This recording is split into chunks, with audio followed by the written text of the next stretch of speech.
জুলাই আগস্টের গণহত্যার ঘটনায় মানবতাবিরোধী অপরাধের অভিযোগে দায়ের করা মামলায় সাবেক পুলিশ প্রধান চৌধুরী আবদুল্লাহ আল মামুন সহ ৮ জনকে গ্রেপ্তার দেখিয়ে কারাগারে পাঠানোর নির্দেশ দিয়েছেন আন্তর্জাতিক অপরাধ ট্রাইব্যুনাল।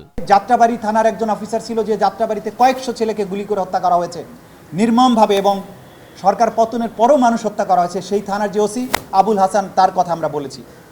সাভার অঞ্চলের একজন এসপি, একজন এএসপি, একজন ওসি, যারা আশুলিয়াতে 6টা ছেলেকে গুলি করে হত্যা করার পরে লাশ ভ্যানে মালপত্রের মতো এরকম চ্যাংদোলা করে প্রথমে রিক্সা ভ্যানে উঠিয়েছে, পরবর্তীতে পুলিশের ভ্যানে তুলে পেট্রোল দিয়ে আগুন জ্বালিয়ে তাদেরকে পুড়িয়ে নিশ্চিহ্ন করতে চেয়েছে, প্রমাণ করতে চেয়েছে যে পুলিশ ভ্যানে আন্দোলনকারীরা আগুন দিয়ে এই লাশগুলো পুড়িয়েছে। তারা যে অপরাধগুলো করেছে এগুলো শয়তানও করতে ভয় পাবে।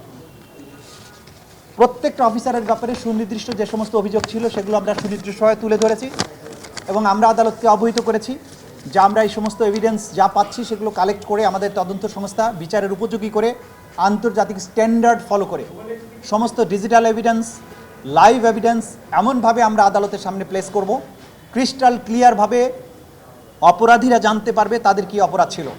গোটা বাংলাদেশ, গোটা দুনিয়া দেখবে এই বিচারটা স্বচ্ছ এবং ফেয়ার হয়েছে। সেই ধরনের এভিডেন্স প্রিপেয়ার করার জন্য আমাদের যুক্তিসঙ্গত সময় দরকার। আমরা 2 মাস চেয়েছিলাম, আদালত 1 মাস সময় দিয়েছেন এবং পরবর্তীতে কত তারিখ 19শে ডিসেম্বর এই মামলার পরবর্তী তারিখ নির্ধারণ করেছেন। এ সময় তাজুল ইসলাম জানান, জুলাই আগস্টে ছাত্র জনতার উপর গুলি চালানোর ঘটনায় সুপিরিয়র কমান্ডার থাকার অভিযোগ আনা হয়েছে সাবেক পুলিশ প্রধান চৌধুরী আবদুল্লাহ আল মামুনের বিরুদ্ধে। অন্য কর্মকর্তাদের অপরাধও ছিল ভয়ঙ্কর। চৌধুরী আবদুল্লাহ আল মামুন সাহেব জুলাই আগস্টের সময়ে বাংলাদেশের পুলিশের মহাপরিদর্শক হিসাবে ছিলেন, পুলিশ বাহিনীর সুপ্রিম কমান্ডার ছিলেন। তার নেতৃত্বে গোটা বাংলাদেশের 56,000 বর্গমাইল জুড়ে নিরস্ত্র নিরীহ ছাত্র জনতার উপরে নির্বিচার গুলিবর্ষণ করে প্রায় 2 সহস্রাধিক ছাত্রকে হত্যা এবং 25 সহস্রাধিক মানুষকে আহত এবং পঙ্গু করা বা চিরস্থায়ীভাবে দৃষ্টিশক্তি হারানো বা অঙ্গহানি করার মতো অপরাধ তারা সংগঠিত করেছেন।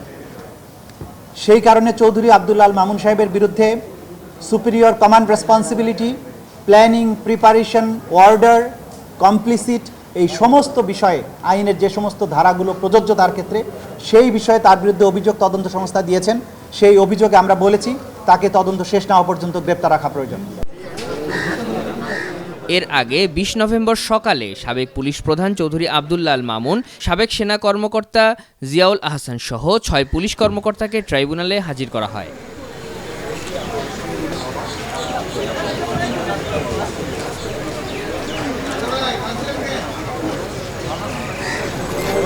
কাজ করে